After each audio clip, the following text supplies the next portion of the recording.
What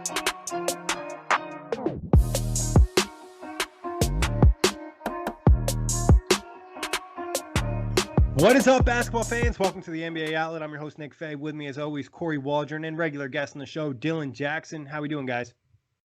I'm doing good. How are you guys doing?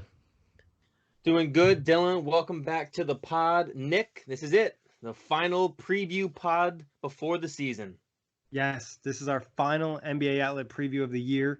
Obviously, if you want to check out the other 29, you can head to iTunes, Blog Talk Radio, OTGBasketball.com, Google Play, Dash Radio, and YouTube. But today we are talking Charlotte Hornets. And before we talk next year, we'll look back at last season, 39-43, ninth in the East. How would you summarize it all in one emoji?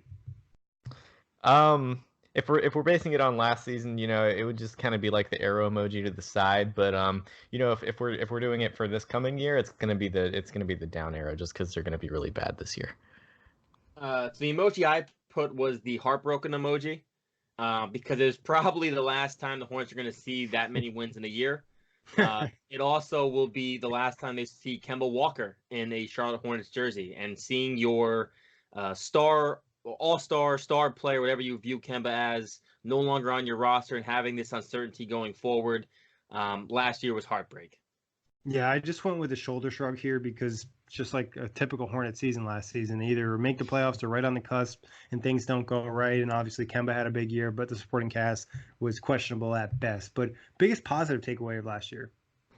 I would definitely say the development of younger players. Miles Bridges, he looked like a solid young guy, a guy who's going to be able to be a rotational player going forward.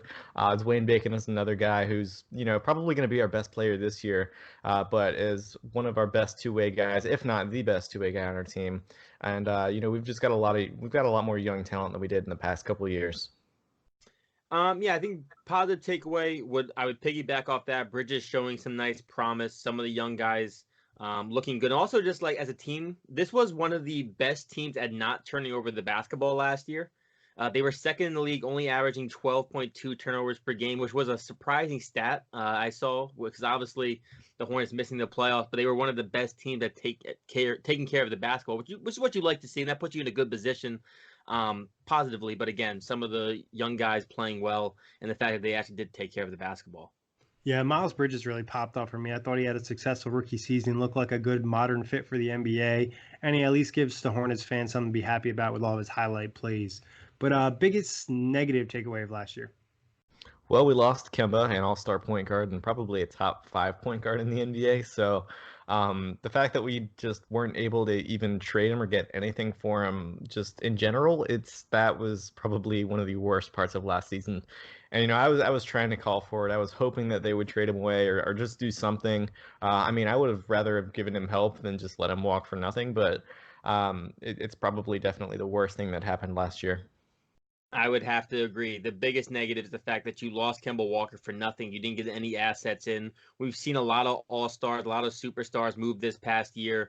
The amount of trade or draft picks that the Thunder were able to get for guys like Westbrook and Paul George, you would have thought that Kemba Walker could have garnered some sort of asset, and you lost him for nothing. I would also say like Malik Monk. I know Dylan, you were high on him coming out of college, and he just has yet to kind of find his groove in the NBA. Again, last year, struggling defensively, struggling shooting-wise. So Malik Monk sort of being a flop through 2 years would be another negative for me. Yeah, obviously you guys mentioned not making the move to trade Kemba and probably getting at least a first-round pick in-house and adding another young piece for this rebuilding situation. But also Monk, I think, was a disappointment. And he started the year pretty well and just kind of didn't stay consistent throughout the season. But talking OTG power rankings, our staff has the Hornets as the worst team in the league. Do you guys think this is fair? Yeah, it's absolutely fair. The Hornets are going to be very terrible this year. I honestly wouldn't be surprised if they broke their own record for worst winning percentage in a season. They're going to be so incredibly bad. Just like many casual fans haven't even heard of our best player, Dwayne Bacon. So, it's going to be rough. It's going to be really tough. I think it's absolutely fair. The OTG rankings for this one are spot on. Do you think there's a chance they won't finish last, or they just have this locked up from the start? I think that there's a chance that they don't win the lottery, but I think they're absolutely the worst team in the NBA. Yeah, that depth chart is rough. But getting to the offseason, talking draft picks, they grabbed PJ Washington, Cody Martin. Tell us about these guys. And if you guys don't know, Dylan is a draft expert. Yeah, I mean, the PJ Washington pick has kind of grown on me. I still think there was a lot more talent there that we could have picked. He's just, kind of a pro-ready player that's not going to be anything more than a high-level role player. Cody Martin, that is one of the worst picks in the entire draft, in my own opinion. I think he's just not very good at basketball. He's just kind of a defensive, pass-first kind of guard type player. He's not very good offensively, not going to get you much there. Just not much of a shooter at all. He's probably just an athletic perimeter defender that can pass and score at one or two levels. They did sign his brother to a 3-year deal, Caleb Martin, and that's even worse than picking Cody Martin in the second round. He's not worth a roster spot even for the Charlotte Hornets. So that's pretty egregious right there. They also picked who'd they pick? I forgot his name. Jalen McDaniels. He's not very good either. They had a pretty rough draft.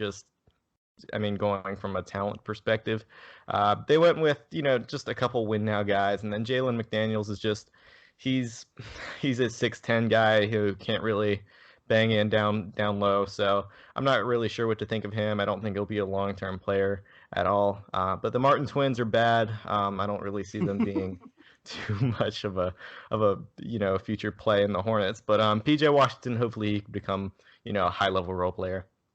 What do you think is best case for PJ Washington? Sorry to cut you off, Kory. You good? I think the best case scenario is a high level 4. Could stretch. So probably about, I want to say, at his absolute ceiling, probably about 16.5 points per game, 6 or 7 rebounds, and 2 or 3 assists. Yeah, I think PJ Washington is an interesting choice, like you said. Could be a good role player going forward for the Hornets. But you think a team in this situation would kind of want for somebody with a higher upside, but save that for another day. Free agency-wise, sign and trade for Terry Rozier on a big deal. Thoughts on that? Bad. Very, very bad. I originally saw the deal and just kind of laughed out loud. I was like in a movie theater, and I got out of the movie theater and my phone was like, I had completely forgotten that it was free agency day, and I forgot that they were doing it like 6 hours early. So I was in a movie theater, I got out, I saw the Terry Rozier deal, and I just kind of laughed a little bit because it's such a Hornets move. We technically did trade Kemba, but it was for Terry Rozier, so it's kind of like a double negative. It's $19 million a year. It's just not a good value by any means. He's a starting point guard, and I guess those are tough to come by, but he's just not one that you want starting for your team. Yeah. 3 years, $58 million. I think what stuck out the most is the fact that he's going to make more money than like Kemba ever made as a Hornet when this is all said and done. It's a lot of money for a guy who had some nice stretches for Boston when he was given a bigger role because of injuries, but never been a guy who shot over 40% from the field. His best year from 3 was 38%. And just looking, Basketball Reference, just like the predictions, and I wrote it down because I thought it was comical. They're only projecting that Terry Rozier per 36 minutes next year to average 14 points per game, 6 rebounds, 4 assists on shooting splits of 39 and 36. So not ideal when you plan on paying a guy this amount of money. It was a bold strategy by Michael Jordan and company. Yeah, it was really interesting. I'm just not sure why they did it. Maybe they thought this is the only guy they could get because of the sign and trade dynamic for Kemba Walker, but still at that price, I don't think anybody else was probably going to pay him that money. They did it because they were desperate. They didn't have anybody else. I think Terry Rozier's they were already over the cap. So, getting Terry Rozier for that price. But at that point, you might as well just sign Kemba Walker for the extra $12 million. True. That's just my opinion. Her figure. Or just don't sign anybody at all and just accept you're going to be bad instead of making your cap your books worse. But departure wise, Frank Kaminsky, Jeremy Lamb, Shelvin Mack, Tony Parker, and obviously Kemba Walker. Other than Kemba, do you wish they could have kept one of these guys? Absolutely not. I do not think that any of them will have any major impact. I was, I mean, Frank Kaminsky, he was okay in stretches, but most of his work came in garbage time, if I'm being completely honest. Tony Parker was a nice, bench point guard to come off and fill in for Kemba Walker when Kemba Walker needed a break, but he really didn't play the entire second half of last year. It was mostly Devontae Graham, so I don't think we'll miss anybody in particular just too much. But Jeremy Lamb, I'm he's probably our biggest loss, other than Kemba Walker, of course. But yeah, I think he'll be really good with the Pacers, Kory.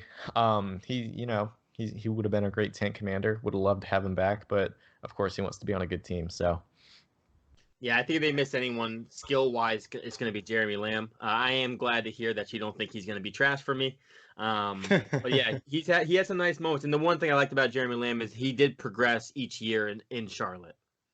Yeah, I think Lamb would be the guy of anyone. The other names really don't stick out. But next season, what's the biggest team X factor, non-player and non-health? it's got to be player development. I just want to see all the young guys play. I don't really want to see anybody over the age of 29 on the floor at all, just in general. I just want to see, young guys. I want to be for the tank, I just want that high draft pick. I just want to see all these young guys play. I want to see them filter in guys I've never heard of. Just make it fun. Yeah, I mean, I think the biggest X factor, as Dylan just mentioned, is for sure player development.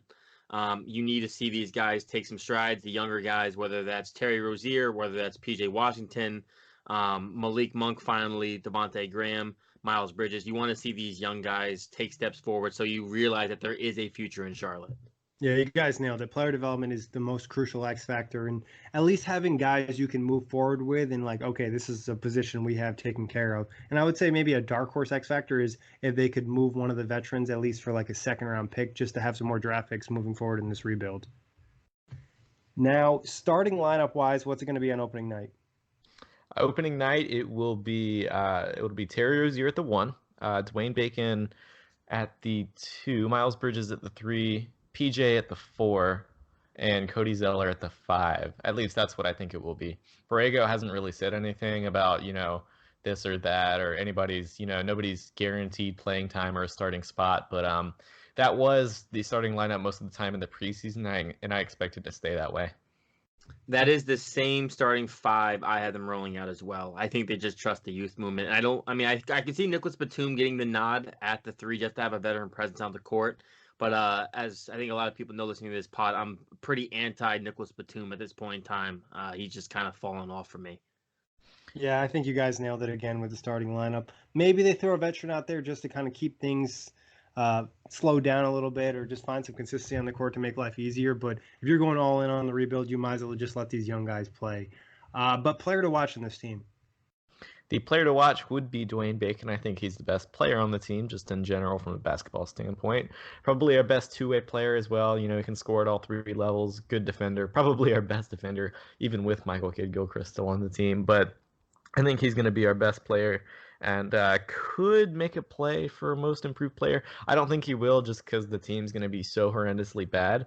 But I could see him averaging about 17 points, maybe 5 rebounds, 5 assists, something like that. Yeah, someone's going to have to score points in this team. For me, I went with Terry Rozier. It's a player to watch because he is going to be given the keys to this offense. He is going to be tasked with, quote-unquote, being the guy. Being paid big money. You want to, as a Hornets fan, at least see some sort of competency from Terry Rozier. You want to know that maybe over the course of the next 3 years, this won't be a terrible sign, that maybe Scary Terry is a real thing and he can give you some sort of valid point guard play going forward. So for me, it's Terry Rozier. Yeah, I'll just go with someone different. I'll go with Miles Bridges, see what he can do building off last year's rookie season, if there's more to his game that he can add. But what's worst case scenario for the Hornets as a team next year? I think the worst case scenario would be them winning more games than they're expected to. Like winning maybe 27 or 28 games. Take them out of the bottom 3 teams in terms of lottery. And just be like 4th or 5th and drop down to like the 7th or 8th overall pick. That would be the absolute worst case scenario because at that point they've made 0 progress whatsoever in helping their youth movement. Same worst case scenario for me on this one. It was easy. You don't want this team winning basketball games. We've often on the preview said the worst case scenario is, like not winning games. For this team, it would be winning games. Yeah, I think other than winning games, it would just be if, the players don't develop or there's no guys in the roster you feel comfortable moving forward with that you're like, okay, we have one piece set. And I think it is kind of possible, but what would be the best case scenario? The best case scenario is for this team to be so bad that it's fun to watch. And I mean that in the best possible way. Like, I want this team to win like 10 games, but look, hilarious doing it. I want to see like, Terry Rozier, shooting 40 shots a game and making 20 of them. I want it all. I want everything. I also just want to win the lottery just once. Just once. I think best case scenario is this team gets like less than 10 wins and they're primed up to get hopefully the number 1 pick. Yeah, I think best case scenario, they're really bad. They win the lottery, but guys on the team actually look like they can be pretty good moving forward, and there's some real potential, and you might have pieces. But actual prediction for the season, and where do they finish in their division? Well, they're finishing 5th in their division.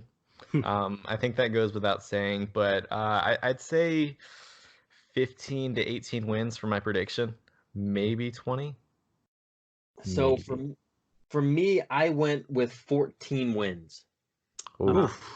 I have them being shit. I do not have them being good. That's worse than your Hawks prediction from a few years ago, right? Yeah, I gave the Hawks 16 wins, but also I was really off on a player on that team, Trae Young. So that's a little bit different. I don't think Terry Rozier will have a Trae Young turnaround after a slow start. So I'd say 14 wins. I think this team will be prime for the lottery, prime for a top 3 pick. Hopefully, as Dylan mentioned, they get the number 1 overall pick. But yeah, this is going to be a bad team. Yeah, yes. Same thing here. Worst team in the league. Probably 18 to 19 wins. They'll just get lucky, and then some of the other bad teams will be tanking too. And I think you'll see a little improvement from guys. Not everybody will look great, but I think a couple guys will. But Dylan, you mentioned, winning the lottery and how you hope it actually finally happens. Right now, who would be your pick if the Hornets did win the lottery next year? I was hoping you'd ask that, and I really want Cole Anthony, point guard out of UNC. He can do it all. He's really athletic, can shoot, he can score at all 3 phases, mid-range, short-range, and from distance. So I really like him. He's just I want a point guard that can do it all. I want like a Kyrie Irving type of player, that caliber guy on this Hornets team. I want Cole Anthony so much right now. And he's going to UNC too, and I'm hoping to get into UNC. So we'll see. A lot of connections here. Who would be your number 2 and 3 option? Obviously, Hornets fans listening to this kind of want to get some draft info, obviously, with the season coming up. Yeah, I mean, I really like Anthony Edwards as well. He's a shooting guard, point guard combo from Georgia, and James Wiseman as well, center from Memphis. So those are probably my 1, 2, and 3. There's a couple international prospects. I can't really name them off the top of my head because I can't pronounce their names. So I'll just leave it at that. Sounds good. Definitely keep an eye on for that. And like I said, Dylan does some great draft content. But League Pass wise, where do you rate the Hornets 1 through 10? It would be a 1. They're not going to be very fun to watch, just because they're going to be so bad. I think they only have like 1 national TV game, and it's on NBA TV, so that doesn't really count. So it'll be, it'll be interesting to watch. Just if you want to watch bad basketball, just see a bunch of young players play. But other than that, it's not really going to be very visually appealing. I'm giving them a 1 as well. I have to watch them 4 times this year, and they play the Pacers, but that will probably be it. Yeah, I think this is a consensus 1. I think this is the first time on the Outlet entire previous series we've all had the same rating, so that's a positive. TV show comparison, and now this can be based off of plot or watchability. Yeah, I'm going with It's Always Sunny in Philadelphia, because in every single episode, something bad happens, like something dramatically bad happens, and this team is very, very, very bad. So it's a pretty simple connection there. So for me, I went with The Mist. This is a show that got canceled after 1 year. It was a sci-fi show. Basically, a mist comes into town. It's based off a Stephen King book. Everything becomes cloudy. If you go out into the mist, you die. Charlotte is going to be kind of like a wasteland. It's going to be a big mist over Charlotte. if you're going into Charlotte, you're going to win, but you're going to decimate the Hornets. The Hornets will be living in this state of constantly getting beat up. And the Mist just wasn't a very good show. But some of the characters had some like solid scenes and some solid dialogue. So maybe you'll get like a Terry Rozier 40-point game performance. Dwayne Bacon maybe goes off a couple nights, but nothing that's going to catch your attention to be renewed for more than a year. They had great picks right there. I just went something based off of watchability. I went with Shooter, the TV show. The movie is, they try to make it into a TV show, and it's absolutely terrible. And it's pretty much what the Hornets will be this year. But anything else you want to cover in terms of Charlotte, Dylan, before we get out of here? I don't believe so. I think this team's just going to be very, very, very bad. They should cycle in a ton of different players that I've never heard of, even as a draft guy. So I'm personally excited for the season. I think they should have been tanking for at least 2 years now. So I'm ready. I'm ready for the draft next year. I've got a big board already. So let's get it. And I think sometimes watching a really bad team as a fan isn't terrible because there's no expectation. So you can just watch it and like not feel bad when they lose because you already expect it. Yeah. Yeah, absolutely. And I mean, that's coming from a Nets fan who's endured some pretty bad experiences, but now has, Kevin Durant and Kyrie Irving. So, yeah. You can hope, you can pray that'll happen to the Hornets. I don't know, but maybe you'll need to get MJ out of there. But that's for a whole nother pod. Kory, anything else you want to throw in? Thoughts and prayers. All right. Big thanks, everybody, for listening to this show. And if you listen to any other previews, like I mentioned earlier, you can find us on iTunes, Blog Talk Radio, OTGBasketball.com, Google Play, Dash Radio, and YouTube. But, fellas, give yourself a shout-out. Yeah, at Jackson NBA. I keep changing my Twitter handle. It's JAXON NBA. I've changed it like 3 times now. I can't find one that like suits me well. Well, you'll find it eventually. You can follow me on Twitter and Instagram at KWalHoops, KWAL Hoops. Be sure to check out Full Access Hoops, which is a proud member of the OTG Basketball Podcast Network. Yeah, I'm hoping Kory changes his Twitter handle back to Kory Guns, but you can follow Off the Glass at OTG Basketball, also OTGBasketball.com. And like I mentioned earlier, head to DesignTree/Off the Glass, grab some OTG merch. And if you want some Foco USA merch, they got some great NBA bobbleheads. Use discount code OTGNBA10, save you 10% off 2 purchases. Peace out, knuckleheads.